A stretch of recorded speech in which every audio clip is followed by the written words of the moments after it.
Misalnya di sini Hudal lil Muttaqin oleh Profesor Zaini, ini saya baca aja biar tidak kelamaan. Quran itu beliau nerjemah dalikal kitab la raiba fi hudal lil muttaqin. Kitab ini tidak ada yang diragukan, petunjuk bagi mereka yang bertakwa. Sebetulnya kata takwa itu secara kosakata itu dari kata waqo yaki wikoyatan. Terus ikut wazan ifta'ala jadi ittaqo yattaqi ittiqoan. Sebenarnya maknanya waqo itu bukan takut, menjaga, no? Menjaga. Nah, menjaga itu adalah menghindari sesuatu supaya yang bahaya itu enggak terjadi. Jadi menjaga itu ada unsur, ada bahaya, kita cat supaya itu enggak terjadi. Itu namanya menjaga. Sebab itu bukti kalau makna saya benar, tidak salah. Ada kata ittaquwoha, tapi ada ittaqun naro. Kan enggak mungkin. Sama-sama jadi objek dari ittaquwoha, kok ada ittaqun naro, ya ada ittaqun nisa. Wajar tertawa kalau dibahas bisa. Ini dosen-dosen di Butan itu masih punya selera. Bahasa halusnya nafsu itu selera. Kalau Pak Harso ya sudah off. Pak Rektor bina-bina. Nah ini dengerin betul ya. Jadi kata terus ada aturan iqlal itu proses analisis lafadz. Terus jadi ittaqo. Terus Kiai Jawa supaya gampang dimaknani wedya sira ing Allah. Lho Allah itu zat yang menyenangkan, Tuhan yang menyenangkan kok malah ditakutin. Itu kan sebetulnya janggal. Tapi alhamdulillah barokahnya ini DPPA ya. Enggak pati mikir ya enggak pernah janggal. Penting ada uang operasional jalan. Yang jalan jangan hanya uang operasional. Dakwahnya juga jalan. Kayak Universitas Islam itu yang jalan jangan insya Allahnya Islamnya. Ya relax saja ini karena nanti ngaji itu lama sampai maghrib nanti ngaji. Nanti jeda asar terus ngaji hadis. Ini ngaji tafsir. Bukti kalau teori saya benar ini tak bacakan sekian kitab. Urusan takwa tadi. Takwa itu maknanya apa? Menjaga. Jadi ittaqwa itu Allah itu jaga. Eksistensinya jaga. Eksistensi Allah dia jaga itu Pak Rohidin misalnya dimulai kita berkampanye, ngomong terus menerus bahwa Allah itu wajibul wujud awal atau qadim itu Allah. Disebut kalau dalam ngaji di pesantren qadim apa? Qadim. Kita harus yakin Allah itu satu, Allah itu al-ahadus somad satu. Itu kita jaga. Jaga eksistensinya, jaga terkenalnya. Terkenal ini penting. Sebab itu ini cerita Pak Arso ya, saya pernah debat kecil sama Profesor Zaini, termasuk sama Profesor Kures, tapi debat-debat saling melengkapi. Kul itu kan terjemahnya katakan. Itu di fikih Pak Arso ya ada sedikit masalah karena iman itu sekedar bil lisan, dengan lisan itu tidak cukup, harus tasdik bil qalbi. Iman kan harus membenarkan sampai hati. Tapi kalau orang membenarkan di hati tapi lesannya enggak ngomong, kan kita enggak tahu dia mukmin apa tidak. Jadi kalau diterjemah katakan itu tidak mewakili tasdik bil qalbi, keyakinan hati. Kalau diterjemah yakinilah tidak mewakili hukum formal, hukum syariat lah, bahwa sesuatu itu harus dikatakan. Terus saya guyon begini, saya masih ingat usul ke Profesor Zaini, mbok gini aja. Katakan dan yakinlah. Tapi bahasa kul itu gak ada. Katakan juga yakini. Bahasanya tidak cukup. Pak. Nah akhirnya kita butuh seni ngelola agama ini. Ternyata katakan itu penting. Karena anak kita tahu tauhid. Barokahnya bapaknya mengatakan. Umat ngerti tauhid. Barokahnya guru-guru mengatakan. Ada sosialisasi. Jadi berkahnya kata-kata itu kemudian orang lain bisa mendengar. Orang lain bisa meniru. Paham ya? Lagi-lagi itu juga menjaga Allah. Makanya ketika Nabi dakwah sirron sama Allah lama-lama disebut fasda bima tu'mar apa? Fasda bima tu'mar. Kebenaran itu harus muncul, harus dikatakan. Nah ini sambil ngopi. Yang ngopi ketua sukunya aja ya. Anak-anak itu nanti ngopi sendiri aja. Nanti kalau ada orang setara rektor, rektornya nggak terima. Masa rektornya ngopi?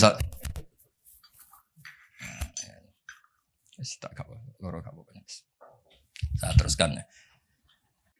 Makanya ada kata ittaqun nisa.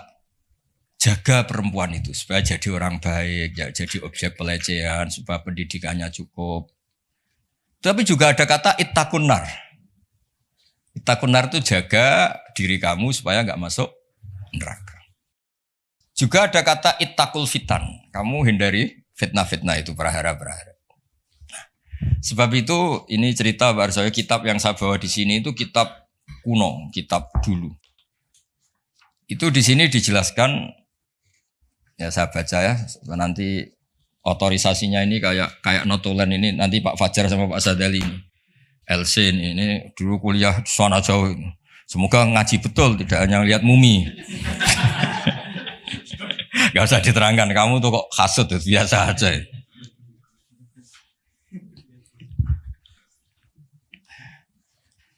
Nah, jadi takwa itu apa? Kata apa? Takwa ini di kitab saya halaman 36, kayaknya Pak Fajar gak punya kitab ini. Nah, saya baca dulu ya, nanti difinalisasi sama ini, biar difoto nanti ya teman-teman. Bismillahirrahmanirrahim. Darajatut taqwa khamsun. 1 ayat taqyal abdu al kufra wa dzalika maqamul Islam. Jadi siapapun yang tidak kafir itu sudah diberi status takwa. Karena dia menjaga dirinya tidak kafir. Jadi orang Islam yang enggak sholat, yang perilakunya masih enggak melakukan kewajiban, itu punya sisi takwa, tapi baru takwa syirki, menghindari syirik, menghindari ateisme. Ya.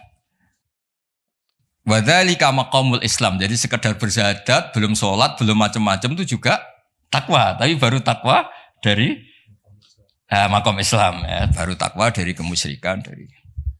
Ini saya persaksikan dulu biar difoto Pak. Yang foto kok ahli IT itu.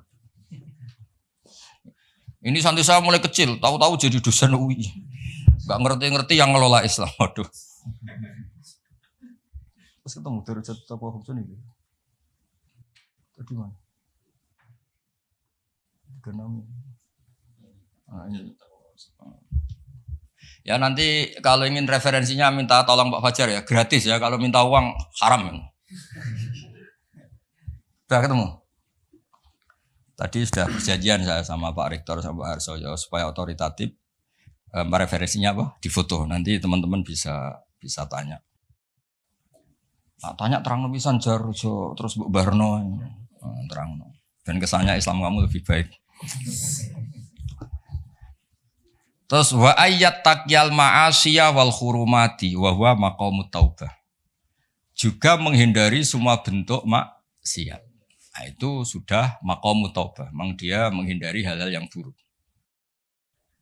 Terus ini yang ketiga yang naik kelas lagi wa ayat taqya asyubuhati wa huwa maqamul wara. Bahkan hal-hal yang syubhat saja dijauhi.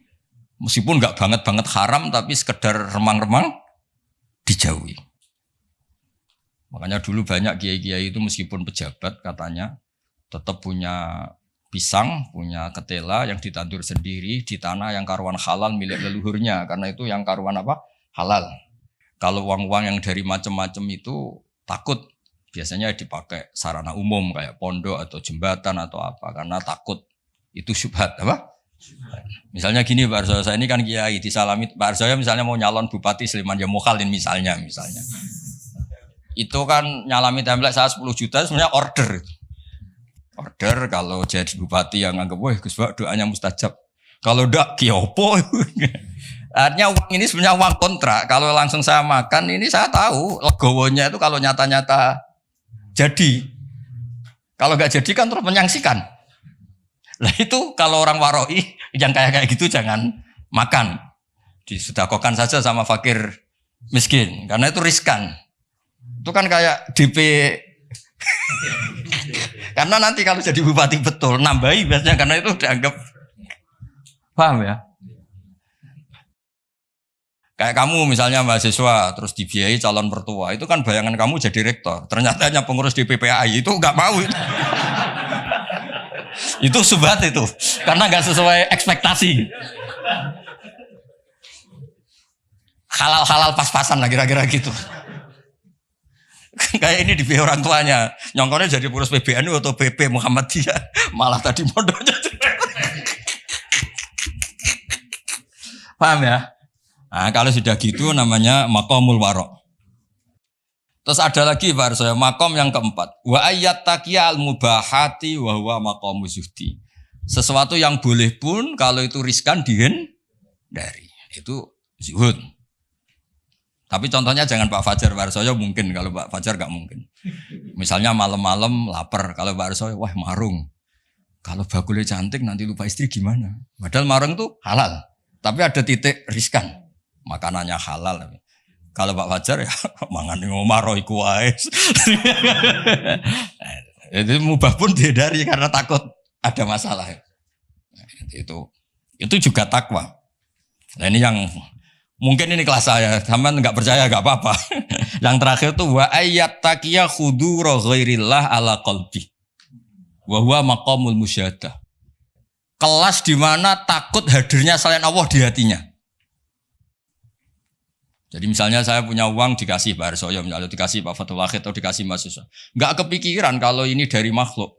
Karena takut memberi ruang makhluk. Tetap semua rezeki itu dari Allah. Yang menggerakkan hati kamu ngamal ya Allah. Harta yang dipakai juga milik Allah. Wah itu sudah makom paling tinggi. Dia enggak nerima kehadiran selain Allah. Kalau di Quran itu ada ayat itu Pak Arsoyo. Kulillah apa? Kulillah sumadarhum fi khawdihim yal'abun. Kabeh ku mau ngelakoni. Kabeh itu Allah. Jadi Pak Fatul Wahid suatu saat kalau makomnya sudah kayak saya jadi rektor bukan karena saya profesor, bukan karir saya. Kabeh itu Allah. Kalau sekarang belum mau masih jumawa. Tapi suatu saat saya pasti mau ya. Pasti mau. Baru saya dulu pas rektor juga masih belum begini. Pak Sudanda ini sudah mau ke kelas nomor 5 ini apa? Menolak kehadiran selain ini milih yang mana ini anak-anak ini mahasiswa apa? Mahasiswa. Wah berarti hidayatnya cek pas-pasan ini belum makomnya. Pokoknya ndak kafir dulu ya.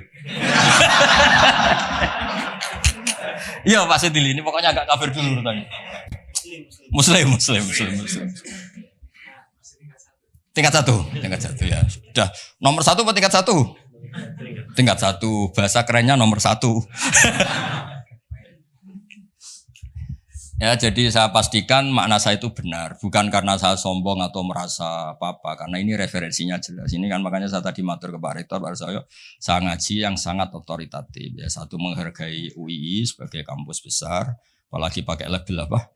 Islam. Itu jangan sampai Islamnya itu insya Allah ya, jadi Islam beneran apa?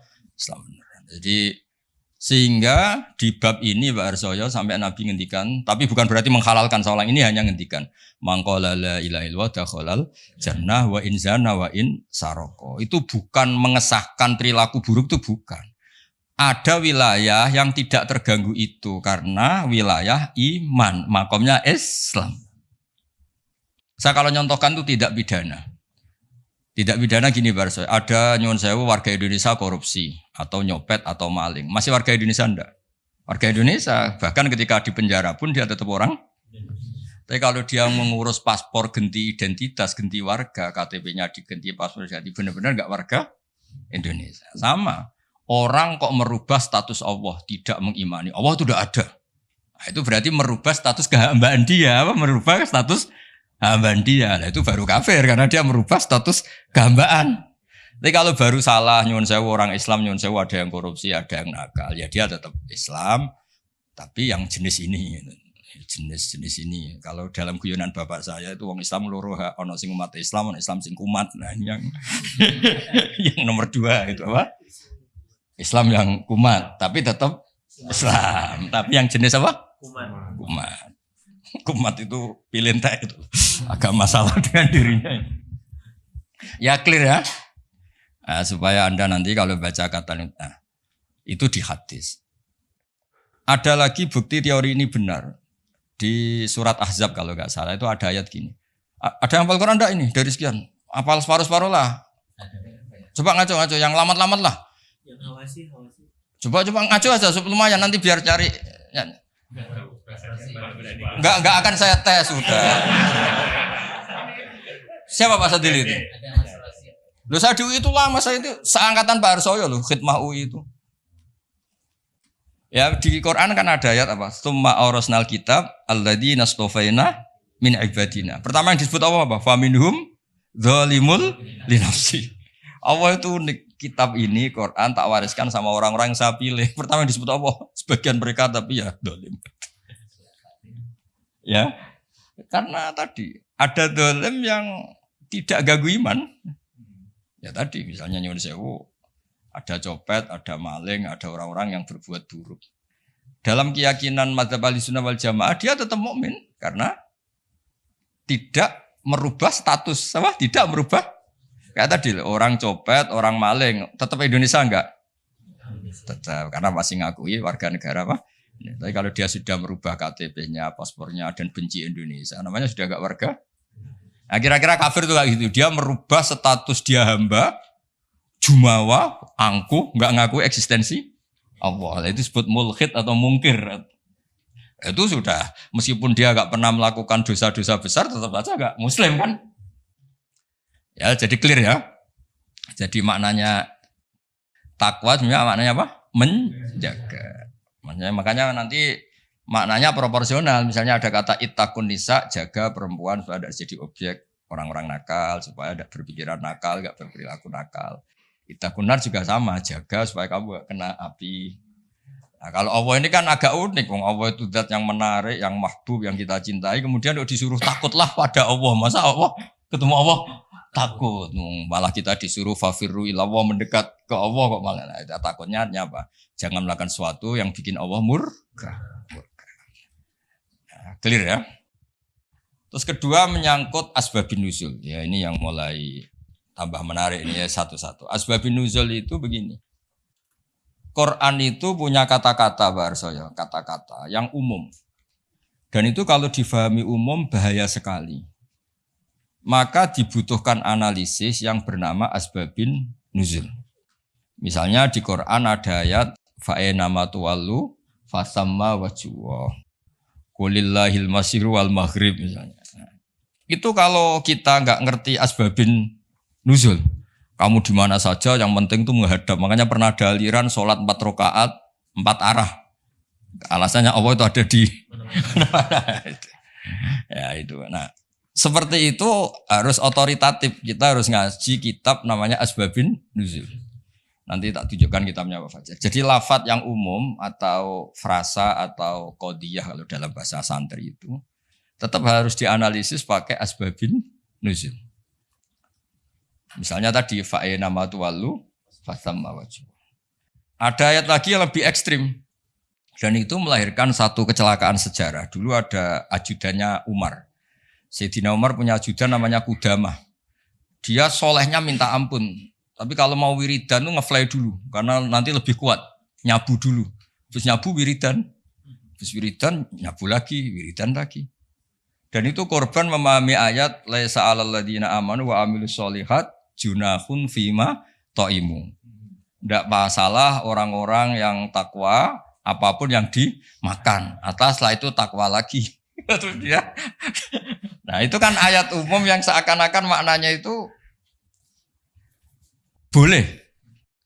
Nah ini saya baca sebelum ya masalah asbabun nuzul. Ini supaya tahqiq saja. Saya percaya sampean percaya saya tapi biar otoritatif ya, biar apa?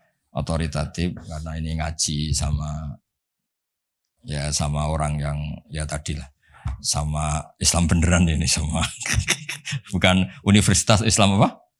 Insya Allah, kamu sembrono, kampus-kampusnya sendiri kok di.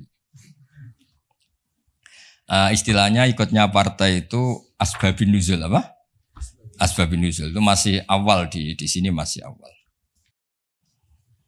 Di sini ikutnya nanti tak tunjukkan Pak Fajar. Saya beri contoh ini tak baca dulu. Bismillahirrahmanirrahim. Sponsornya begini. Kenapa harus ngerti asbabun nuzul? Saya baca dulu ya. I'lam saat terusnya annal lafdhu qad yakunu aman wa yakumud dalil ala takhsisi. Lafadznya itu umum tapi orang tahu bahwa ini maknanya khusus atau kejadiannya khusus. Terus promosinya begini. Al-wuquf alal makna termasuk penting yang ngerti asbabun nuzul kamu tahu yang digedaki wa izalatil iskal dan itu menghilangkan kejanggalan. Di sini diterangkan misalnya wa min dzalika qaulu ta'ala fa aina ma tuwallu fa thamma wajhuh.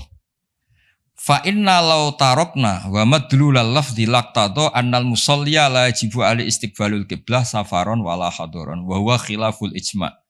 Falamma urifa sababu nuzuliha ulima annaha fi nafilatis safar au fi man shalla bil istihad wa bana lahul khata'u ala ikhtilafir riwayat fi dzalik. Jadi dulu pernah sahabat itu di hutan, misalnya kalau di Indonesia mungkin di atas Merapi gitu, ada sahabat 4, entah 5 gitu. Pak Harsoyo sholat milih kiblat yang beliau ijtihad. Pak Wahid juga gitu, saya gitu, Pak Fajar gitu, Pak Rohidin gitu. Setelah pagi, semuanya ternyata itu nggak ada yang benar. Yang benar pun faktor tepaan.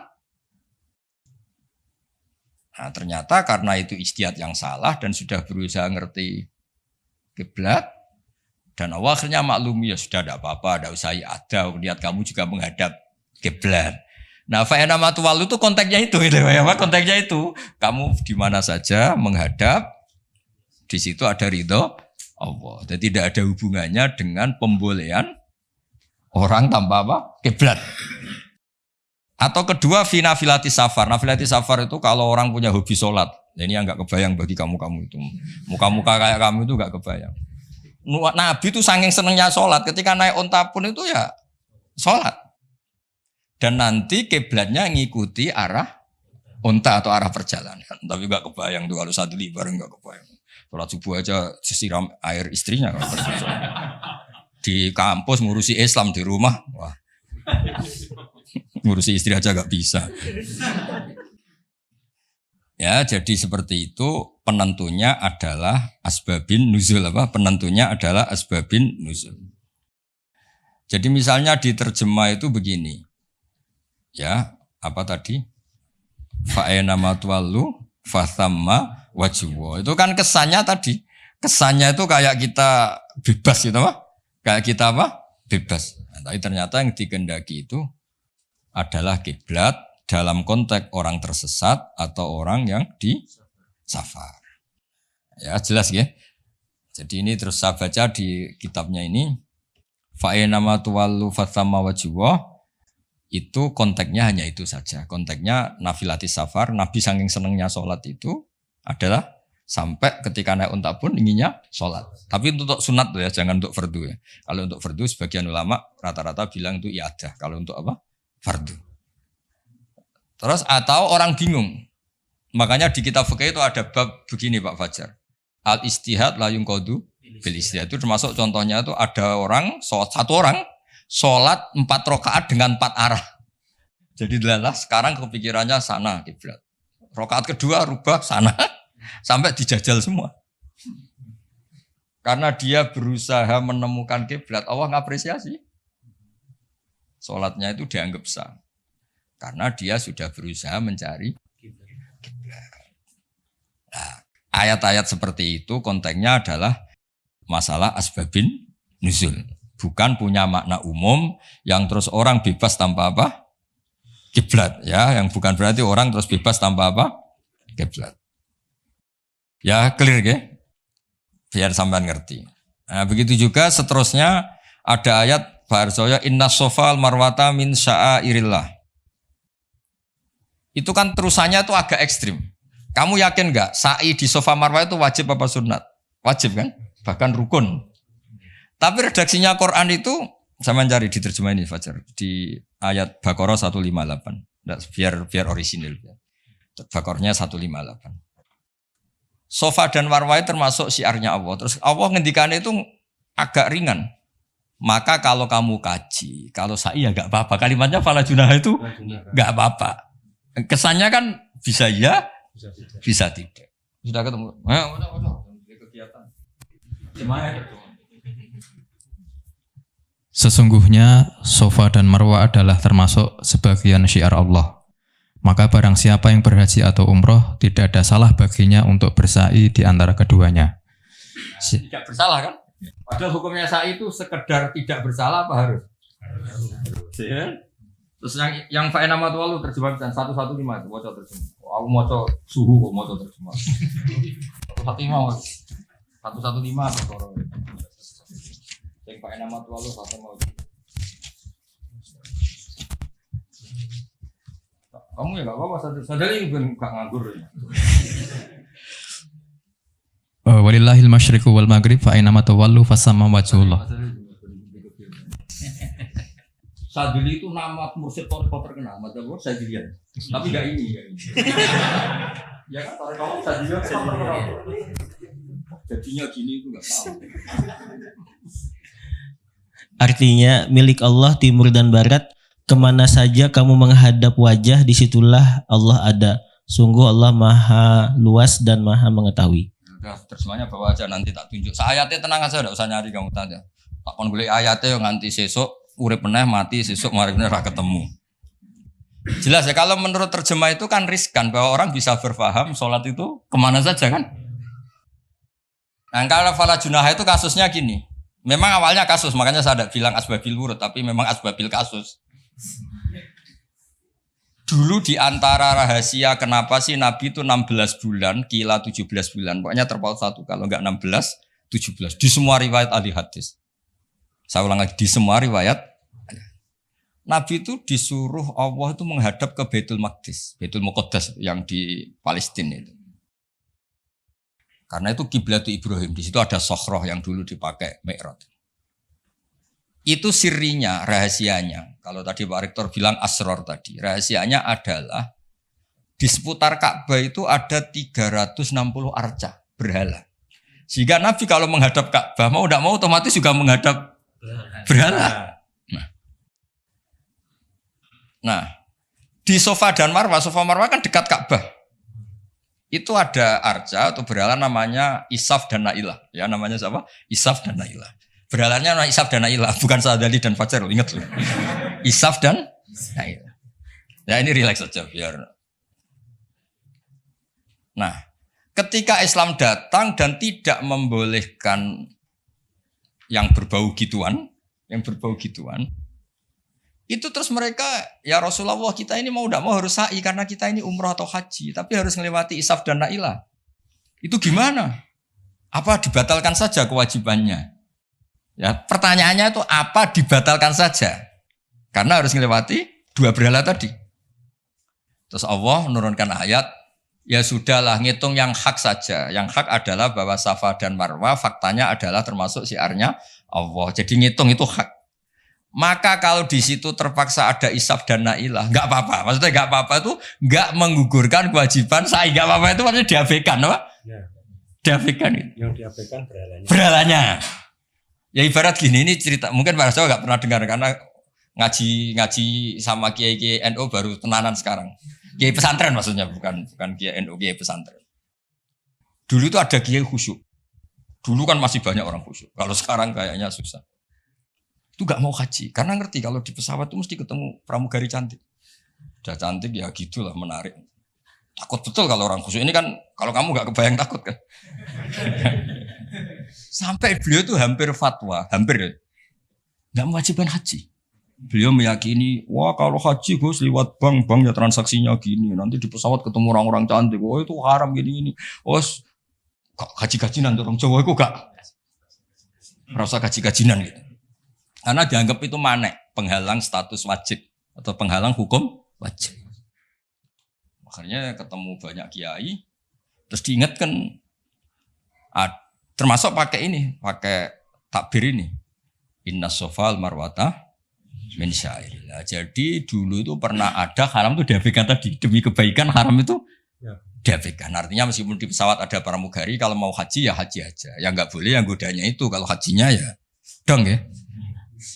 Jangan kok terus boleh kamu minta nomornya itu, enggak, maksudnya itu ya haji aja. Soal itu diabaikan. Ini bisa, kalau ini sudah bisa kayaknya sudah bisa. Tapi kalau yang nggak bisa ini apa itu? Sana. Clear ya? Clear ya? Jadi yang taat ya tetap taat, kali itu ya diabaikan. Artinya gini, andaikan saya jadi kiai menangi seperti itu kan bilang, kalau mau umroh saja.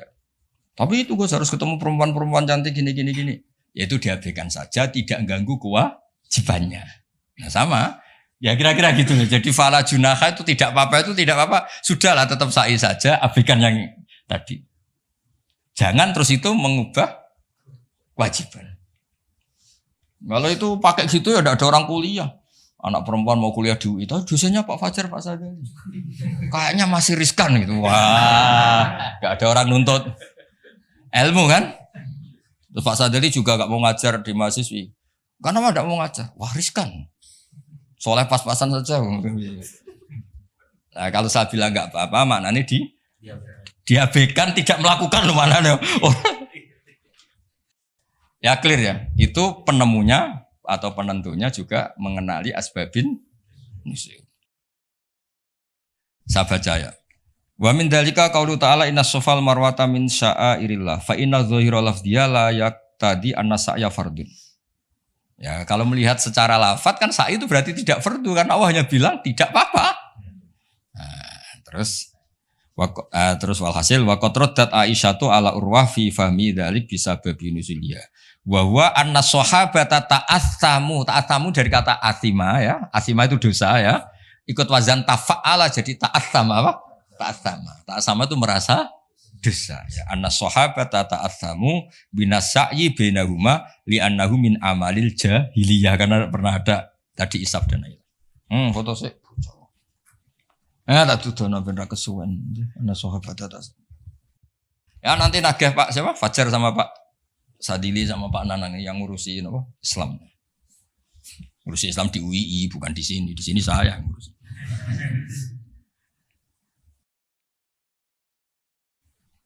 Udah. Ya clear ya. Jadi terus sekarang masalah nasa mansuh ini kan clear tentang mukaddimah apa ilmu apa tafsir.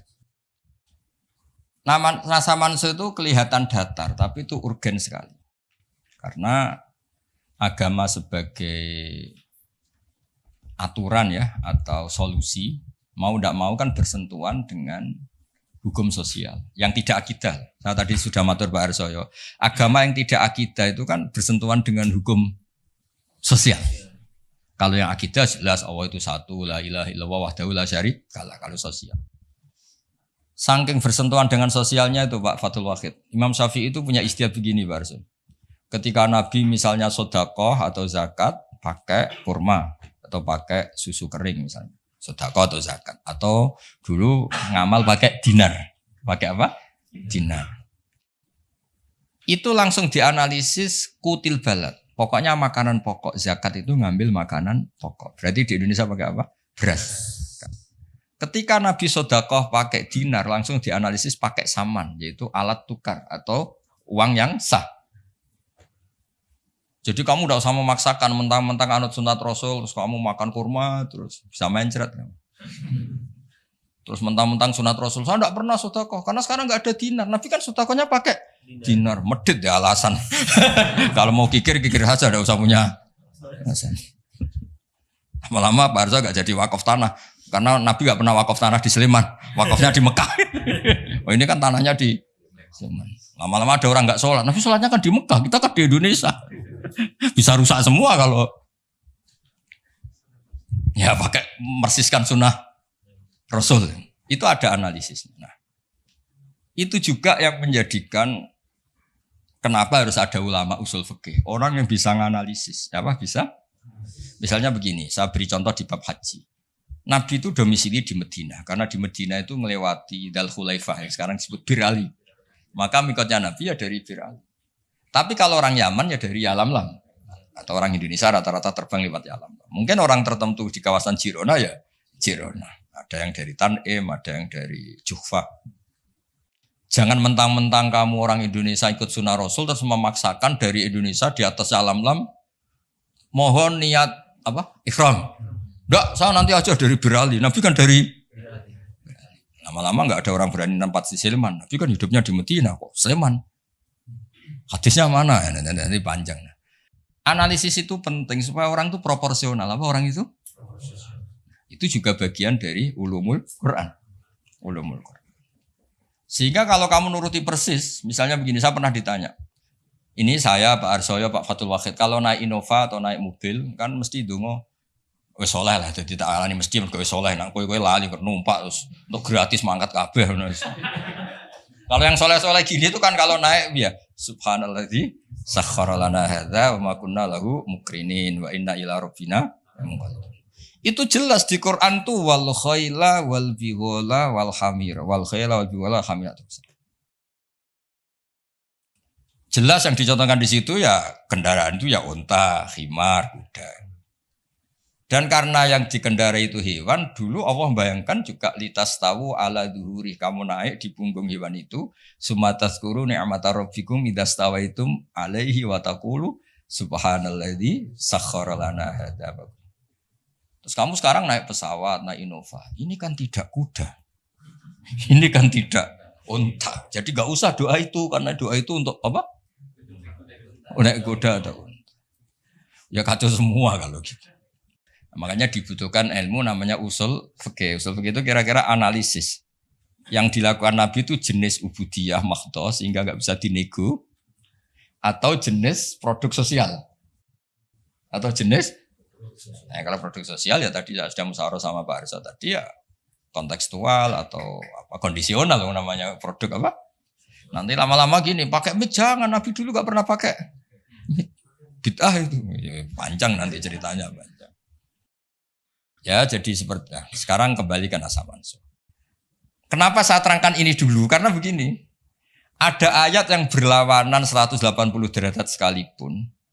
Kalau masih bisa dianalisis karena produk sosial, itu kategorinya tidak nasah mansuh. Kecuali sudah nggak bisa dianalisis pakai analisis tadi. Misalnya begini Pak Arsoyo. Ada ayat itu qatiluhum, kalau ketemu musuh itu beranikan kamu berani perang, duel. Tapi ada ayat fa'fu anhum wasfah, abaikan saja, maafkan saja. Dan sama-sama pernah terjadi. Nabi, sahabat dulu dipakai bal-balan Abu Jahal di Mekah, enggak melakukan perlawanan. Tapi setelah periode Madinah melakukan apa? Perlawanan. Kata banyak ulama, seperti itu golek anu bab nasaman golek ini. Seperti itu produk analisis. Ketika Nabi lemah dan jumlahnya baru 6, baru 10. Kan nggak mungkin ada perintah boleh perang atau harus perang. Karena ini nggak realistis. Apa? Nggak realistis. Sehingga ayat-ayat Makkiyah rata-rata ya produknya fa'fu anhum wasfa. Maafkan saja. Ya, paham ya? Tapi ketika di Medina udah punya orang gagah berani, sahabat-sahabat Ansor jumlahnya besar, komunitasnya besar. Terus digobal-balan menengahnya kan ya lucu. Lucu kan? Lucu. Itu kan ada konteksnya Pak. Ada konteks. Nah, kalau seperti itu maka nggak perlu dianggap ayat fa'fu anhum wasfah dinasah pakai ayat perang misalnya. Ya sama lah seperti pertama orang Indonesia didatangi Belanda nggak tahu apa-apa zaman agresi lah, zaman dulu agresi. Bisa apa? Terus banyak yang terpelajar, banyak ada yang bisa jadi pilot, tentara sudah terbentuk, kiai-kiai komunitasnya besar ya melakukan apa?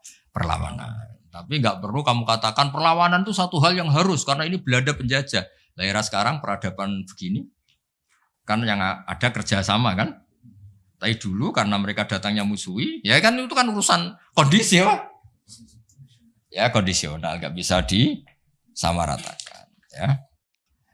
Nah, saya baca ya masalah nasa mansuh itu. Nasa mansuh itu komentarnya harus persis seperti saya ini, itu baru benar. Kalau enggak rapati benar.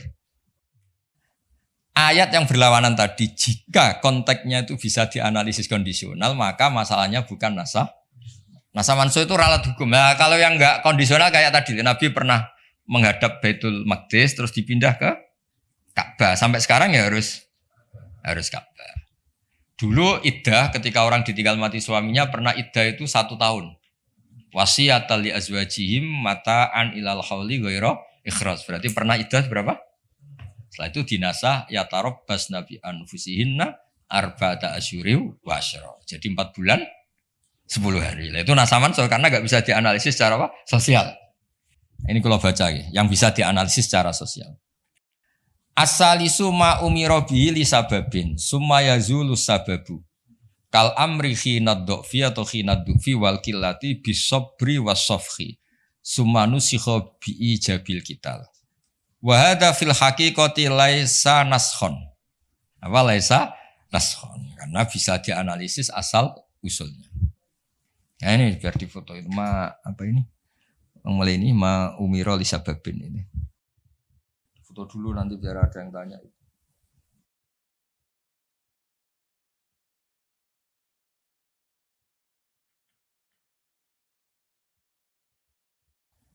Sudah.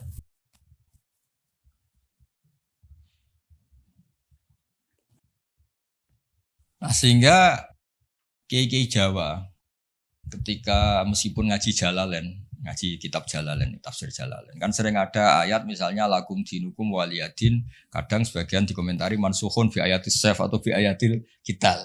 Itu kiai Jawa tidak ada yang ikut meskipun mereka baca kitab karena ngerti konteksnya apa? Ya, misalnya kita dulu ketika Jepang datang ke sini itu memang jajah, ya kita bilang ada revolusi jihad, misalnya resolusi jihad, ada resolusi jihad. Misalnya. Dulu Mbah Hashim, Mbah Ahmad Dahlan juga sepakat melawan penjajahan, apa ngelawan? Jadi ketika di kesini studi banding atau kesini tukar ilmu ya nggak ada masalah kan? Bahkan di Quran sudah diumumkan wa in ahadum minal musyrikin astajaruka ya fa'ajirhu hatta yasma'a kalam Allah. Ya, kalau ya kan ya tadi konteksnya beda. Ya konteksnya itu kemarin saya jagongan itu saya sama Pak Alwi Shihab, adiknya Pak Kures, kan dulu pernah Menteri Luar Negeri. Kata beliau, sekarang Gus ngomong rekonsiliasi cek susahnya, alasannya ngenang masa dulu. Nah, masa dulu ya ada yang sekarang nggak mungkin. Dulu pernah kan ada istilah zaman dulu pernah sedikit konflik dengan Malaysia, Pak Karno bilang ganyang. Nah, masa sekarang kan ya jelas enggak itu. Itu kan konteksnya beda. Dulu Mbak Hashim, Mbak Madalan bilang resolusi jihad. Nah, sekarang kan enggak. Malah anak-anak ini nunggu ada beasiswa ke sana. Enggak belajar malah dulu ayat Amsterdam. Oh, bal-balan. Apapun itu kan hal yang seperti itu kategorinya itu ma'uzila li sababin apa ma'uzila li sabab. Jadi hilangnya bukan karena hukum nasa mansuh, tapi karena sebab yang berbeda. Saya tadi jagoan Pak Warsoyo, dulu tuh orang, kiai-kiai termasuk buyut-buyut itu ngaramkan orang pakai pantolan ya, pakai celana, pakai apa itu? Dasi. Karena itu londo itu. Mantas sababi komen bahwa minum. Ya pernah kan ada era gitu. Nah sekarang rektor Universitas Islam Indonesia pakai celana, pakai dasi. Londo itu kalau dulu tuh. Sekarang enggak. Sekarang kalau pakai sarung malah dianggap wow, masalah itu. Kecil saya masih ingat. Orang pakai sarung tuh gak dianggap sunat. Karena dulu katanya, cerita dulu. Wong sing nganggo sarung kalah upyuk kalah terus kemulan turun ning rondan. Dari dulu pernah. Loh iya tak cerita kuno dulu tuh orang kalah main loh. Ini saksinya banyak ini kan. Dulu sarung pernah ya, nasibnya gitu pernah ya. Sekarang saja sarung jadi simbol pakaian apa? Santri. Dulu gak. Ya, masih ingat ya cerita itu.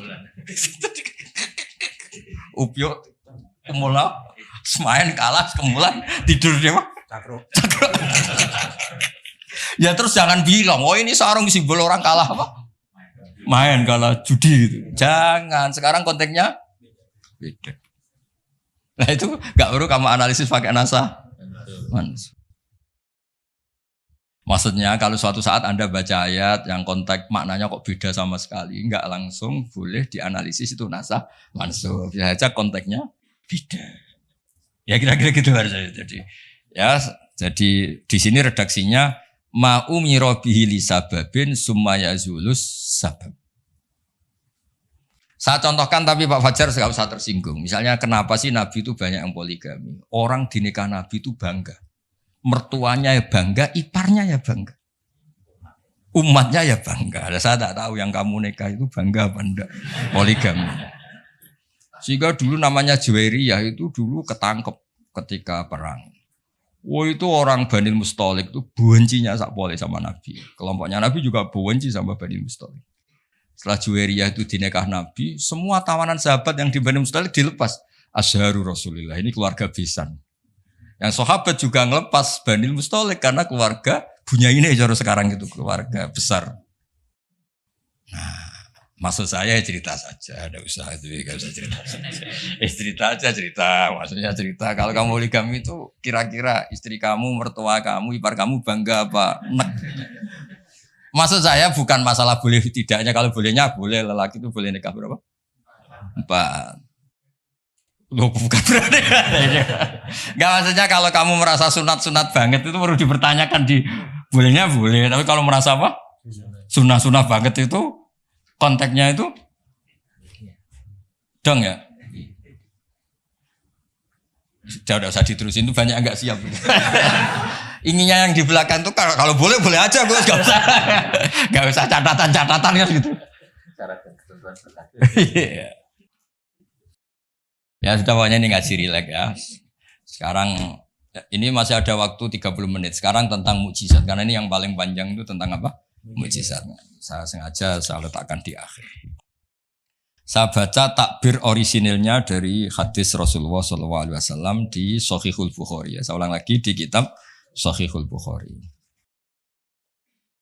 Nah, di kitab Shahihul Bukhari nomor hadisnya itu 4981. Kamu sudah hafal berapa? Ya, nomor hadis berapa? 4981. Di antara kebanggaan Rasulullah SAW itu beliau ngendikan, tidak ada nabi kecuali dikasih ayat atau mukjizat yang spektakuler. Kayak Nabi Musa kan bisa kayak simsalabim, mukul belah laut terus kering. Nabi Soleh juga batu besar ngeluarin onta. Ngeluarin onta, keren. Onta kok keluar dari batu besar. Ajaib lah. Nabi-nabi dulu itu aja. Tapi yang agak-agak, kalau boleh dibahasakan, agak-agak gak rasional itu satu Pak Rasul. Saya punya kitab namanya Al-Husulul Hamidiyah. Itu pinternya bukan main yang ngarang. Saya gak pernah jadi rektor Pak, tenang saja. Gak, tetap keren jenengan karena pernah jadi rektor. Itu pinter toh gak jadi rektor. Dia bilang gini, mukjizat itu dari kata a'jaza yu'jizu i'jazan, ya kan? A'jaza yu'jizu i'jazan. Sesuatu yang bikin musuh itu enggak berdaya. Berarti fahuwa mu'jizun, fahuwa mu'jizun. Berhubung wakeknya perempuan karena ayat itu kan mu'annas. Akhirnya mukjizatun. Ini masih punya sisa-sisa, dulu ngaji lama ini di Kudus. Enggak tahu jadi begini. Dulu lama ngaji di sini. Ya, berarti mukjizat apa? Sesuatu yang bikin musuh itu enggak berdaya. Nah sekarang kata kitab yang saya baca tadi, ketika tidak mampu, ya Fir'aun dan kawan-kawan mampu enggak punya tongkat untuk membelah laut? Enggak mampu kan? Umatnya Nabi Soleh mampu enggak ngeluarin unta dari batu besar? Enggak mampu. Nah kalau sekedar enggak mampu, siapapun enggak mampu bikin burung. Juga enggak bisa bikin lautan. Kenapa enggak bisa bikin lautan enggak dianggap mukjizat? Ketika Allah bikin laut ya mukjizat, bikin burung ya. Mereka enggak bisa loh bikin orang kayak kamu gini kan enggak bisa. Nah, umatnya Nabi Pak Arso itu dilatih. Yang namanya mukjizat tuh ayat apa saja. Terciptanya langit dan bumi, gunung, Semeru sampai gunung Jogja, Merapi. Semuanya itu mukjizat karena itu ayat Allah yang orang enggak akan bisa bikin. Sebab itu mukjizat Rasulullah itu dianggap paling rasional karena enggak usah nunggu yang dasar-dasar yang. Jadi cara Nabi Muhammad kalau ketemu Nabi Musa gejolokannya kira-kira gini. Musa mukjizat kok ngenteni ono ngono barang. Memangnya orang bisa bikin ayam, bikin pitik, bisa bikin nyamuk. Kan sama-sama berstatus mukjiz, sesuatu yang orang lain enggak bisa, makhluk tidak bisa. Lah umatnya Nabi itu enggak dilatih yang gitu-gitu, dilatih inna fi khalqis samawati wal ardi waqtilafil laili wa nasabdur wal fulki sampai kabeh la ayatil liqaumi yaqilun. Kalau kamu punya akal tuh semua sudah mukjizat. Ngapain sih mukjizat kok nunggu gitu-gitu gitu. Clear ya? Jadi makna mukjizatnya enggak kena untuk umatnya Nabi Musa itu enggak kena. Untuk ngakui lemah saja kok nunggu pertunjukan. Bikin rambut aja kan ya enggak bisa. Untuk ngakui Allah dijaya saja kok nunggu pertunjukan. Harusnya keseharian kita juga sudah ada pertunjukan Allah yang menunjukkan kita ini tidak siapa. Makanya di kita disebut wa ma min dabatin fil ardi wala ta'iri yatiru bi janahihi illa umamun amsalukum. Inna fi khalqis samawati wal ardi satrusnya la ayatil liqaumi yaqilun. Enggak usah. Wa min ayatihil lailu wan naharu wasyamsu wal qamar. Semuanya itu sudah mukjizat, enggak usah nunggu. Nah, ini saya baca. Ngaji ini kondang. Saya baru ini ngaji seterhormat ini didampingi rektor sama sekretaris pembina badan wakaf. Kayaknya nanti kalau Mungkar Nakir ketemu saya, wah ini kayak hebat. Kenapa? Ngaji aja ditunggu rektor terus. Jadi rektor. Tapi tadi pas beliau nunggu saya, Pak Arso makom saya sudah yang kelima tadi. Tidak boleh hadir selain Allah. Jadi ya sudah. Akhirnya saya bilang, ini Allah sendiri yang mendatangkan, ini Allah sendiri. Sudah gak penting semua. Wah, kalau pakai makom kelima saya tidak terima kasih. Karena menolak kehadiran selain Allah tadi. Makomnya sudah kulillah, jumadarhum fi khawdihim. Kalau kamu masih butuh Pak Rektor, nak menurut sampai diangkat jadi dosen. Pak Fajar juga butuh, dulu dosen gak tetap, gara-gara kroninan terus jadi dosen tetap. Gak apa-apa, ini cerita guyon aja, tapi agak bener. Loh, kamu masih butuh kan? Kamu butuh kenal Rektor butuh gak? Oh butuh sekali kan. Badan wakaf butuh sekali, gak ngucur dananya bisa ditarik. Tadi Jogja sini bisa ditarik kamu. Kalau makom saya tadi yang kelima tadi menolak hadirnya selain Allah. Itu makom musyahadah. Tapi saya tetap syariat. Maturnuun. Saya baca ya. Kata Nabi, sabda Nabi, ma minal anbiya'i nabiyyun illa u'tiya minal ayat ma misluhu amana alil bashar. Ini di hadis Bukhari. Ikutnya juz 4. Wa inna ma kana alladhi utitu wahyan awhahu wa ilayya fa arju an akuna aktsarahum tabi'an yaumal qiyamah. Semua nabi itu punya mukjizat yang dahsyat. Tapi itu tidak ada apa-apanya dengan mukjizat saya. Mukjizat saya itu Quran dan saya berharap dari mukjizat yang rasional ini kemudian pengikut saya yang terbesar. Nah, itu komentator sarahnya ini Fathul Bari dikarang oleh Ibnu Hajar Al-Asqalani. Pengarangnya itu kelahiran Gaza. Gaza itu kelahiran Gaza. Ya, jadi Bukhari itu kitab Sahih Bukhari itu pengarang sarah paling terkenal itu Fathul Bari. Pernah dengar toh? Dengar toh ya? Nah, ya, itu tak bacakan. Komentarnya bagus di sini. Saking bagusnya nanti di itu Hajar ya di foto. Komentarnya begini. Kenapa begitu ya? Kira-kira gitu. Pertanyaannya kenapa begitu? Ini rasional sekali cara analisisnya. Annal mukjizat al-madiyata kanat khisiyatan tusyahadu bil absor karena qati sholeh wa asa Musa. Wa mukjizatul Qur'ani tusyahadu bil basirah. Fayakunu mayyatabi'u li ajliha aksar. Li anna alladhi yushahadu bi ainir ra'si yang qoridu bingkiradi musyahidihi. Walladhi yushahadu bi ainil aqli baqin yushahidu kullu man ja'a ba'dal awal mustamirran. Foto dulu, engko tak terangno. Nah, iki sing khisiyah boleh khisiyah.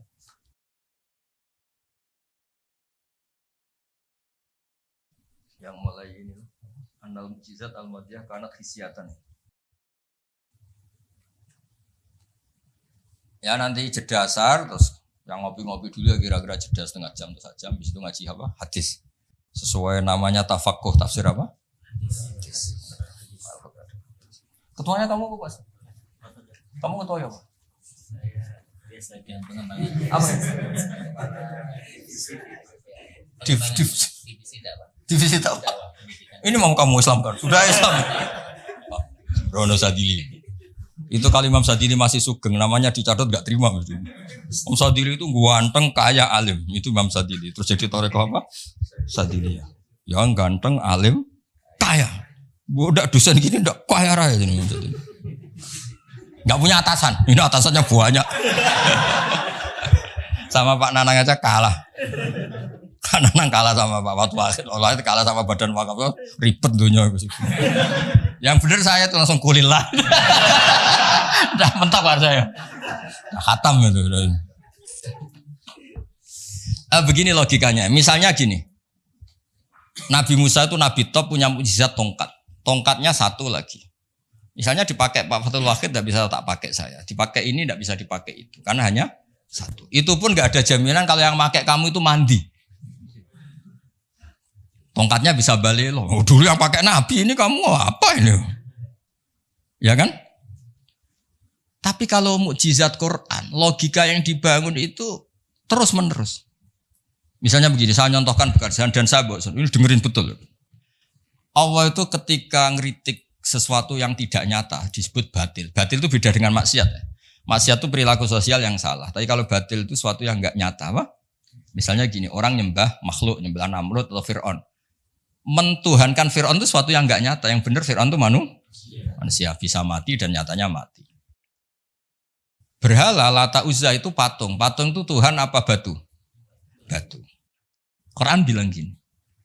Qul ja'al haqqu wa ma yubdi'ul batilu wa ma yu'id. Hak itu nyata dan batil itu tidak pernah memulai dirinya. Yubdi'u itu memulai dari kata bada'a. Bada'a ya beda'u, ikut wazan af'ala jadi abda'a yubdi'u. Kebatilan itu tidak bisa memulai dirinya sendiri. Pernah enggak 1 tambah 1 8? Enggak pernah kan? Nah, sekarang begini. Kemudian Islam yang datang dengan tauhid. Bahwa sesuatu dimulai dari angka 1. Terus misalnya dilawan. Enggak lah.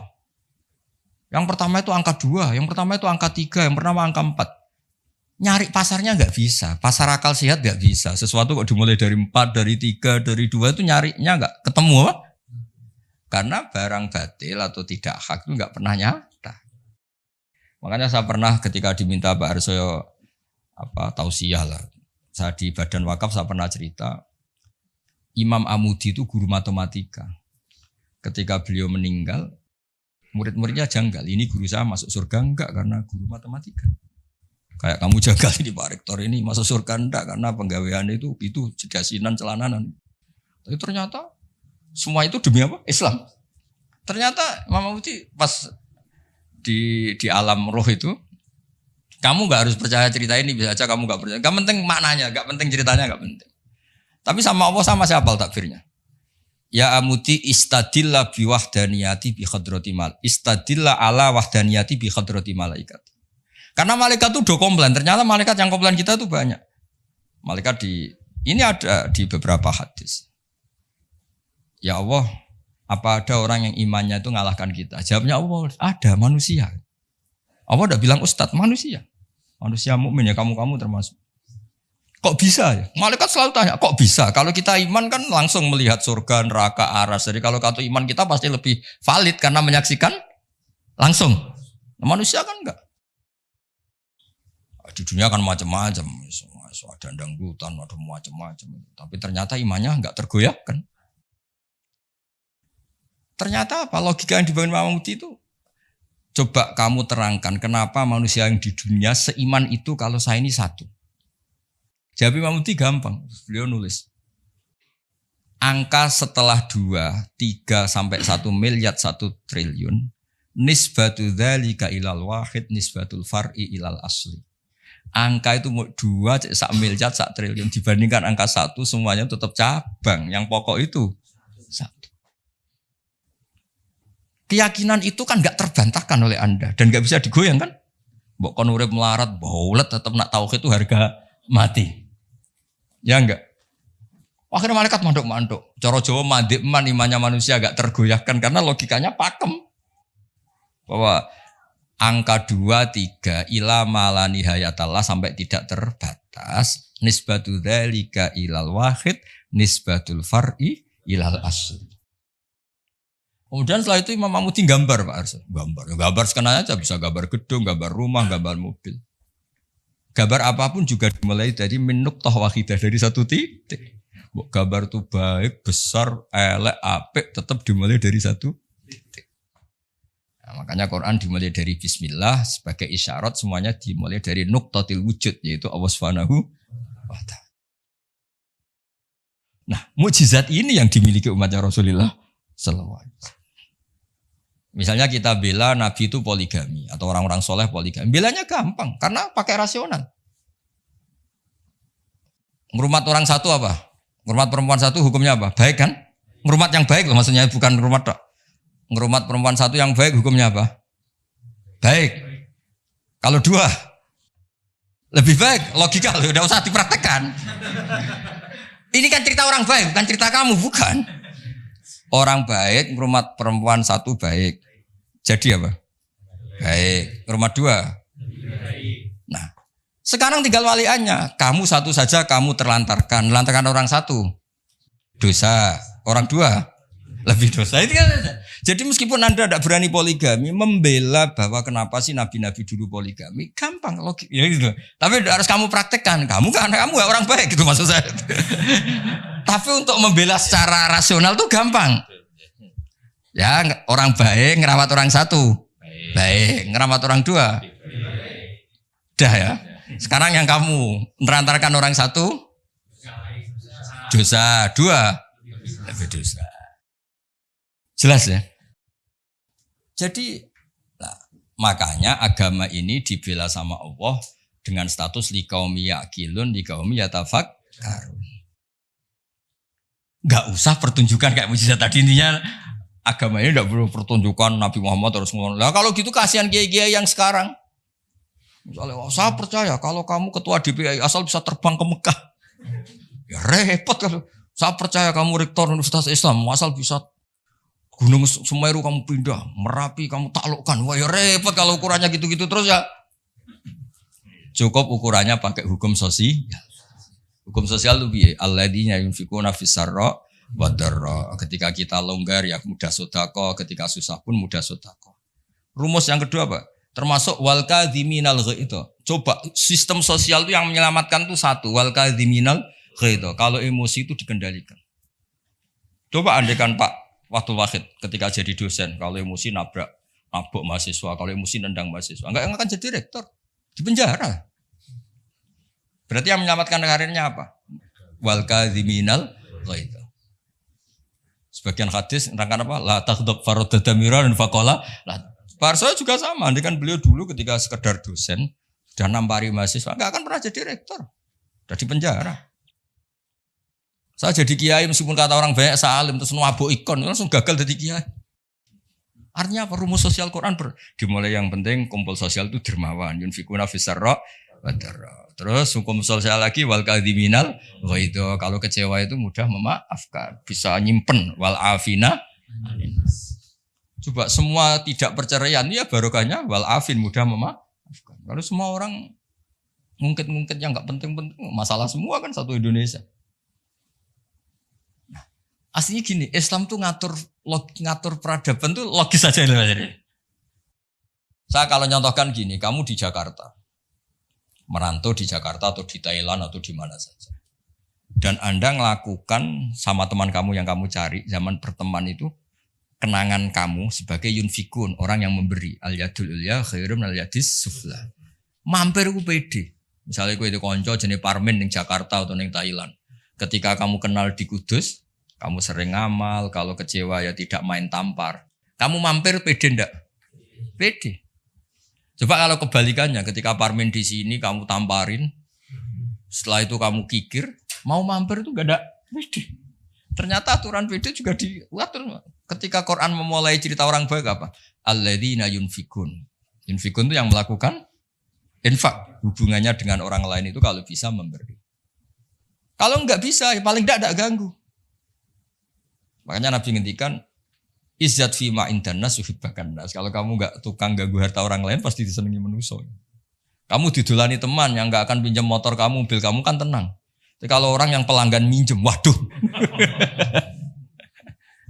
Jadi intinya andaikan peradaban itu dibangun begini kan enak. Contoh terakhir lagi mukjizatul Quran. Ada ayat walau kunta fadhdhan ghalidhal qalbi lan faddu min khawlik. Dimulai ayat fabima rahmatim minallah lintalak. Muhammad gara-gara kamu sayang sama umat, kamu bersikap lemah lembut. Dan andaikan kamu itu bersikap kasar, maka orang akan bubar. Lan faddu itu mesti bubar. Lanya li taukid, lan faddu mesti bubar. Nah, kata Ibnu Khaldun dalam mukadimahnya ngendikan gini. Hadaddin, agama ini datang dengan rasionalitas peradaban. Bukan mentang-mentang dengan mukjizat. Hada Rasulullah man uyida bil kauni kulli. Ini Rasulullah orang yang punya kekuatan alam raya, bisa melibatkan Jibril, Israel, Mikail, bisa melibatkan semua malaikat untuk menolong agamanya. Tapi Allah cerita agama ini diterima karena Nabi itu bersifat rauf, sayang, rahim, lemah lembut. Misalnya gini, ini mokal tapi tak cerita. Misalnya Pak Fajar itu bisa terbang ke Mekah. Kamu darani wow gak? Wow kan? Ternyata pas mau kamu hormati ke tua boy plang. Bilang wow apa jancok kira-kira saja. Enggak jujur saja. Ini masalah ilmu hak gak usah. Enggak ada gunanya kan prestasinya terbang ke Mekah. Wow kamu hilang kan? Padahal jelas dia bisa terbang ke Mekah, temu MBS gitu. Muhammad bin Salman itu yang enggak ngaruh. Yang pengaruh adalah sifat lintalahu. Bil mu'minina raufur rahim. Juga gitu. Ini rektor, ini ketua badan wakaf, ini presiden, ini kiai besar. Yang ngaruh adalah sikap kasih sayang. Ketika itu dilanggar, lan faddu. Kamu hormat sama rektor, sama saya, misalnya kiai besar. Tapi misalnya pas kiai hormat, tua aku ikut bal-balan satu. Mesti tuntas apa? Clear ya? Maksudnya gini Warso, ya mukjizat itu yang Nyon Sewu ditawarkan Rasulullah, yang diwasiatkan, yang disuruh pakai pegangan ini loh Quran. Pegang sebagai peradaban, sebagai akidah, sebagai perilaku. Ya, makanya mukjizat Quran mustamirah karena peradaban ini enggak terkalahkan. Mustamirah. Tapi kalau peradaban kok tongkat gitu kan terus repot sih. Dipakai apa? Dibilang enggak mukjizat ini milik Nabi Musa, pas kita pakai ternyata enggak mandi karena pemakainya kita. Jadi kalau mukjizat Quran kan jelas. Ilmu logikanya ketika Tuhan Esa kena kan tadi. Angka 2, 3 dibanding angka 1 adalah nisbatul far'i ilal asli. Angka peradabannya kena. Poin peradaban kena. Hubungan dengan orang lain. Al-yadul ulya khairun minal yadis sufla. Jelas ya? Termasuk hubungan dengan istri. Allah tuh bayangkan hubungan dengan istri itu tidak baik-baik saja. Itu niknya Quran. Di Warsa itu Quran itu bayangkan hubungan dengan istri itu udah baik-baik saja. Wa ashiruhunna bil ma'ruf. Itu urusannya orang fa'in ahbabtumuhunna, fa'in karihtumuhunna. Karena Allah itu saking pinternya. Namanya kumpul itu mesti ada masalah. Makanya bayang kalau ada masalah dan kamu sedang enggak suka, mbok yo mikir hal yang kadang kamu enggak suka itu hikmahnya besar. Jadi Quran tuh membangun peradaban dengan segala asumsi. Asumsinya adalah yang tidak kita inginkan. Fa'in karihtumuhunna. Makanya kita dilatih senam otak. Wa asa antusibu syai'an padahal bahwa syarrul lakum. Waliannya juga wa asa antakrahu syai'an wa huwa khairul lakum. Kita tidak pernah tahu. Dan itu akhirnya itu yang menyelamatkan kita. Coba yang menyelamatkan kamu apa? Berpikir positif kan? Dan itu aturannya Quran. Satu pernah baca kitab. Dan itu kebetulan ada orang minta nasihat saya habis baca kitab itu. Dia ketika kaya raya jabat temannya banyak. Ketika miskin jadi buruh temannya tidak ada yang main. Dia ngeluh, wah ini orang munafik semua Gus. Ketika saya jatuh gak ada yang kesini. Dan dia sudah jadi buruh bikin bata itu, bikin batu bata itu. Terus tak bilang, malah bagus gitu. Kalau teman-teman kamu datang, terus kamu ditonton pas dibentak-bentak majikan, malah kamu malu tuh. Jadi Allah bikin kultur itu bagus. Kalau miskin jatuh gak ada yang main. Kalau main kamu malah jadi tontonan. Oh iya Gus, baru tertawa-tawa. Jadi di balik yang kamu tidak suka itu ada kebaikan. Makanya Imam Syafi'i saya sering cerita di mana. Imam Syafi'i itu ada orang ketemu beliau cium tangan hormat, setelah di luar maki-maki. Sapi gini. Terus ada yang lapor. Orang yang tadi cium tangan engkau, yang hormat engkau di luar maki-maki kamu. Imam Syafi'i tertawa-tawa. Loh kamu diceritain ini kok tahu? Baguslah berarti sawi bawah. Di depan saya tidak berani. Dianggap enteng saja Pak. Maksudnya ini ijazah ke rektor. Kalau ada yang di luar kok gak cocok. Depan saya gak berani. Wibawa saya. Saya gunakan Gus. Jadi kadang dianggap enteng saja Pak. Terus diceritain lagi. Oh, ini separuh kampung kamu itu gak suka sama kamu. Jadi Imam Syafi'i, baguslah. Yang gak suka itu pasti gak pernah utang itu. Gak pinjem-pinjem itu. Yang masalah itu yang suka. Orang kalau gak suka kan gengsi mau pinjem, mau ngutang. Artinya dianggap hikmahnya itu. Jadi sesuatu yang kamu kadang gak suka itu hikmahnya besar. Misalnya kamu punya istri merengut yang ngamuan. Bagus itu. Nak guya-guya be wong lanang dia pusing juga kamu kan. Ya intinya itu apa ngajari kita senam otak wasa untuk ibu syai'au wa syarrul lakum. Kadang wasa antakru syai'au wa khairul lakum. Terus kita berkesimpulan gimana? Wa ya'lamu wa antum la ta'lamun. Sudahlah kita sebagai manusia yang lemah berkesimpulan yang tahu itu apa. Kita tahu apa? Kita tahu apa. Nah, hal-hal gini yang menjadikan Quran itu abadi. Ya ini sebelum asar tak bacakan takbir lagi ini di kitab Itqan. Ini lebih bagus, lebih ekstrim. Itu tadi kitab Fathul Bari yang barusan tak baca Pak Fajar. Kalau ini dari kitab Al-Itqan. Itqan spesialis tentang ulumul Quran. Ini kalau mau Pak Arso ya. Wa aksaru mu'jizati hadhil ummah aqliyatun li farati dzakaihim wa kamali afhamihim Wali anna hadis syari'ata lamma kanat baqiyatan ala sofahatid dahri ila yaumil qiyamah khussat bil mu'jizah al-aqliyah al-baqiyah. Jadi agama ini karena akan dipakai sampai kiamat, maka agama ini harus logis. Karena ini yang bisa menyelamatkan. Misalnya gini logis. Ketika saya hubungan dengan Pak Fathul Wahid baik-baik saja, karena hubungannya saling manfaat. Dan Islam mengharamkan madharati ke orang lain, merusak orang lain, merusak sarana umum. Dan itu yang menyelamatkan peradaban adalah Allah gak suka perilaku apa? Merusak. Kita di mana-mana kan baik-baik saja kalau kita tidak merusak hanya orang lain. Terus Allah cerita lagi, wa yuhibbul muhsinin misalnya, inna wa yuhibbul muhsinin. Kita hidup di mana saja kalau kita ihsan pasti baik-baik saja. Gak usah pakai mukjizat tongkatnya Nabi Musa tuh, mentang-mentang go tongkat ngalor ngidul, pakai akek Sulaiman misalnya, gak usah. Yang menyelamatkan kita itu peradaban yang dibangun Allah Subhanahu wa taala. Nah, cari-cari foto Amit Pak Fakir. Nah, ini mulai itu.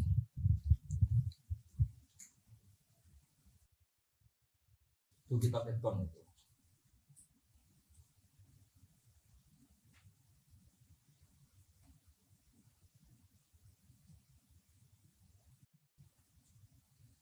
Ya, jadi kalimatnya itu ya kalimat di kitab Edkon ini jelas khussat bil mu'jizah al-aqliyah. Jadi kamu tidak usah terbang ke langit untuk tahu kalau Allah itu Esa. Juga ada harus coba saya ceritain Pak Harso. Ini di sini ada kalimat itu betul-betul sadis, tapi sadis yang baik. Wa aksaru mu'jizati bani Israel kanat khisiyatan li biladatihim wakillati basaritihim.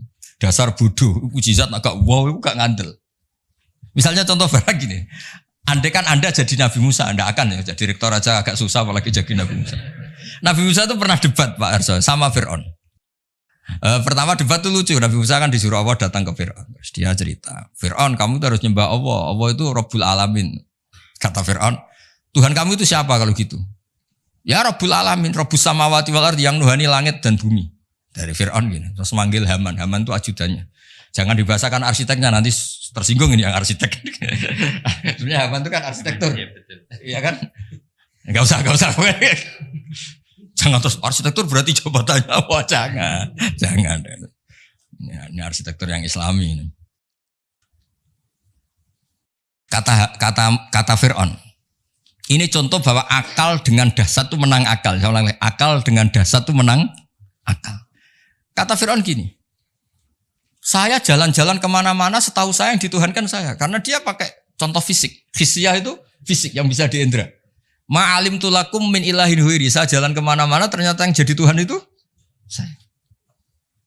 Nah terus akhirnya Nabi Musa bilang Tuhanku yang menguasai langit. Fir'aun malah kurang ajar lagi bar saya. Haman sini. Ibnili sorkhan. Ya Haman ibnili sorkhan la ali abluhul asbab. Asbab as-samawati fa'atoli'a ila ilahi Musa. Haman, saya bikinkan piramida yang tinggi. Saya mau ngintip Tuhannya Musa. Padahal Nabi Musa tahu, meskipun diintip juga gak kelihatan kan. Jadi Nabi Musa, saya saja gak pernah lihat, apalagi kamu. Nah itu kan masalah kalau betul sudah bikin piramida. Gak tahu ini pas kuliah belajar apa lihat piramida, gak tahu. Nah, kan masalah ya. Gara-gara orang Bani Israel memaksakan semuanya itu khisyah. Ukuran nyata ndak itu apa? Khisyah, fisik gitu. Nah, ini khisyah. Ternyata apa Pak Arso? Yang bisa mengalahkan Fir'aun itu logika yang dibangun Nabi Musa. Makanya di alam roh itu Nabi Musa itu ditanya sama Allah. Musa, keinginan kamu yang belum kesampaian apa? Menjadi umatnya Rasulullah Muhammad. Kenapa? Karena itu rasional Pak. Tapi enggak kuliah di UI, andekan nyata jadi enggak mau tetap. Aku yakin orang Bani Israel gengsinya tinggi, enggak mau tetap dia. Dia tetap jadi umatnya Nabi, tetap saja enggak mau kuliah apa? Masuk Nabi direktori, enggak Nabi kan enggak mau. Yang bisa mengalahkan apa Pak Arso? Ini cerita nyata, pentingnya rasional. Dasar sama rasional itu menang. Kan pertama debat. Tuhan kamu itu siapa? Rabbus samawati wal ardi wa ma bainahuma in kuntum muqinin. Fir'aun masih belum kalah. Debatnya depan umum, ada ajudan-ajudannya ada. Jangan bilang ada pembantu rektor, jangan ada ajudan-ajudannya. Kalau ada waktu rektor nanti rektornya berarti mewakili. Wah, bahaya itu kalau contoh itu. Nah, ternyata jurus yang menang itu jurus rasional. Nabi Musa bilang gini, Rabbukum wa rabbu abaikumul awwalin. Yang nuhani nenek moyang kamu. Wah, langsung kepikiran. Orang di sekelilingnya langsung yaktumu imana, langsung menyembunyikan yang menuhani nenek moyang kamu. Wih, nak Fir'aun Tuhan, mbah-mbahe pangerane sapa ya? Ini kan ada tanggal lahirnya, Tuhannya itu ada surat kelahirannya, ada tanggal. Iya. Aktenya ini gimana yang babanya tidak bertuhan kan? Itu menjadikan waqala rajulun mu'minun min ahli fir'auna yaktumu imana. Karena rasional itu bisa menjadikan orang sekeliling Fir'aun terus iman. Jan Fir'aun itu geblek tenan pancen. Wong karuan dekne lahir di bapak di mbak terus babayu pangerane. Leluhurnya Tuhannya siapa kalau Tuhannya dimulai dari dia? Akhirnya banyak yang diam-diam itu iman. Berarti apa? Jurus menjelaskan yang dahsyat mulai melibatkan piramida ternyata kalah dengan jurus rasional. Nah, makanya apa mukjizatnya hadil mah khussat bil mu'jizah al aqliyah al bagiyah. Nah, moga Pak Fajar foto gak lewat Pak Fajar, lewat kula niki luwih keren niki. Nah, niki kata-kata yang ini aja yang langsung apa? Khussat bil mu'jizah. Ini ya. Kata-kata khussat bil mu'jizah al aqliyah al bagiyah.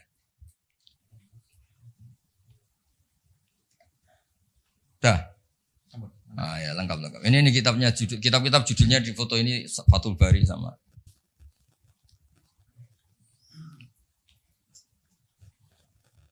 Ya nanti jeda sekitar mungkin 1 jam. Ya 45 menit lah. Aman ngopi-ngopi, kalau ada makanan dimakan, kalau enggak ada. Saya jagungannya kan sudah kesepuan. Saya ini termasuk Dewan Pembina sama Pak Rektor, Pak Arsoyo, kamu ya sama anak-anak muda itu sudah.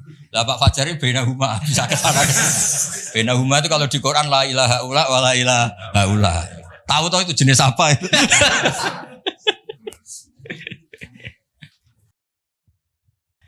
Ya jadi itu cerita mukjizat versi kitab Fathul Bari sama kitab Itqan. Ini versi kitab Ijazul Quran. Itu lebih dahsyat lagi cara nerangkan.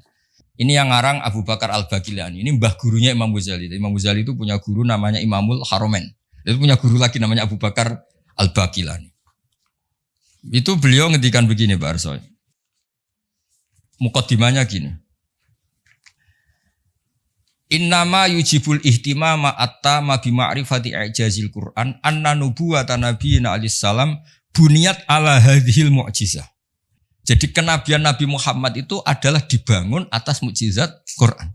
Karena Nabi nyuwun sewu kan enggak punya tongkat kayak Nabi Musa, juga enggak pernah mengeluarkan unta dari batu. Tapi ketika Nabi mendakwakan rasionalitas, misalnya rasional gimana? Ini alam tuh makhluk. Di mana-mana makhluk itu ya ada kholiknya. Kholiknya ya pasti qadim. Masa kholik datang kemu? Masa Tuhan kok lahir di bumi kan ya udah lucu kan? Tuhan kok pahpo kayak Fir'aun, udah gitu dimumi lagi, kan ya lucu kan sih. Tuhan kok tenggelam kan ya banyak yang. Jadi Nabi kalau datang tuh penjelasan. Saya beri sekian contoh di Quran, betapa Nabi bisa menaklukkan pikiran orang Arab dengan rasionalitas. Ada orang Arab dulu itu cerita, problem kita itu banyak, maka Tuhan kita harus banyak. Ketika Nabi mendakwahkan satu Tuhan, mereka bilang aja'alal alihata ilaha wahida innaha adalah syai'un ujab. Masa Tuhan banyak, Tuhan apa sedikit, problem kita banyak, ya Tuhannya harus banyak. Terus Nabi bikin perbandingan. Daraba wa matala rajulan fihi syuraka umutasyakisuna wa rajulan salamal lirajul. Hal yastawiyani masalah. Daraba wa rajulan fihi syuraka terusnya. Walhasil ada buruh atau pembantu atau pegawai punya majikan banyak. Perintahnya beda-beda, mutasyakisun, perintahnya beda. Semuanya ingin dituruti. Sama satu orang yang hanya punya satu majikan. Enak mana? Terus orang-orang Arab bilang, ya enak punya satu majikan, punya majikan banyak repot. Ya Tuhan kamu itu majikan kamu. Kalau semuanya jadi Tuhan, perintahnya beda-beda, seleranya ya beda. Beda yang repot juga kamu. Paham? Contoh lagi rasionalitasnya Quran. Quran itu Islam lah. Itu kan selalu bilang la ilaha illallah wahdahu la syarikalah. Tuhan itu enggak punya rival, enggak punya sekutu, enggak ada yang setara. Terus mereka tanya, Muhammad kasihan dong Tuhan kalau sendiri enggak ada yang mitranya atau enggak ada yang setara. Terus Allah cerita ke Nabi bilang kira-kira gini. Saya ini ketika gak ada langit bumi ya sendiri yang menciptakan saya semua kata Allah. Tapi orang Arab perasaannya tuh masih suka tamsil. Tamsil itu logika yang auqa'afin nafsi, satu perumpamaan. Allah gaya perumpamaan itu ekstrim. Dan orang pasti taslim, pasti setuju. Misalnya kamu miskin, ini kan mahasiswa rata-rata masih miskin. Yang kaya orang tuanya mungkin. Itu pun kalau yang kaya, kalau enggak kan sudah jadi pekerja, merantau di mana-mana. Terus mengumpulkan uang bisa beli Innova. Setelah beli Innova, Pak Harsoyo atau saya atau Pak Wal Wakid menguasai mobil kamu kayak kamu. Kamu boleh enggak? Enggak boleh kan? Makanya terus Allah bikin darabalakum masalam min anfusikum halakum mimma malakat aymanukum min syuraka'a fi ma razaqnakum fa antum fihi sawa. Takhafunahum ka khifatikum anfusakum. Allah bikin satu perumpamaan. Misalnya Anda punya mobil. Yang beli kamu, harta kamu. Kemudian ada orang lain yang gaya menguasai itu kayak miliknya. Kamu boleh enggak? Ya enggak boleh, yang punya saya. Kok ada orang lain sok-sokan? Ya sama. Yang bikin langit bumi itu Allah sendiri. Terus ada orang sok-sokan kayak Fir'aun Namrud, sok-sokan. Gak ikut gawe, gak ikut menciptakan kok nguasai. Makanya ketika Tuhan, saya pernah yang ngaji itu orang yang dulu pernah lama di Perancis. Ngaji saya tak terangkan. Kata siapa Quran tidak demokratis. Quran demokratis sekali. Kata Allah begini. Tuhan enggak saya enggak apa-apa kata Allah. Ini enggak kata saya kata Allah. Tuhan enggak saya enggak apa-apa. Tapi yang kamu katakan Tuhan itu. Aruni madza khalaqu minal ardi. Hadza khalqullah. Fa aruni madza khalaqal ladzina min duni. Ini saya Tuhan yang bisa menciptakan langit bumi. Kalau kamu ngaku Tuhan, bikin bumi tandingan. Ngaku Tuhan kok pakai bumi saya kata Allah. Ngaku Tuhan kok pakai bumi. Bikin sendiri. Sebagian ayat aruni madza khalaqu minal ardi am lahum syirkun fis samawat. Kalau ngaku Tuhan, mbok ya pas saya bikin langit itu sudah ada dia, terus bikin langit tandingan, bikin bumi. Ini enggak bisa apa-apa kok. Lah ya agama ini dibersamai Quran, dibarengi Quran yang ngawal iman kita ila yaumil kiamah. Makanya tadi khussat bil mu'jizah al-aqliyah. Jadi tidak pakai hisiyah tapi bil mu'jizat al-aqliyah. Ya kira-kira gitu. Doanya nanti habis ini asar sholat. Yang mau jamak tadi sudah jamak. Yang mau ngopi-ngopi terus nanti ngaji apa? Hadis. Ya yang di buku itu ngaji hadis nanti.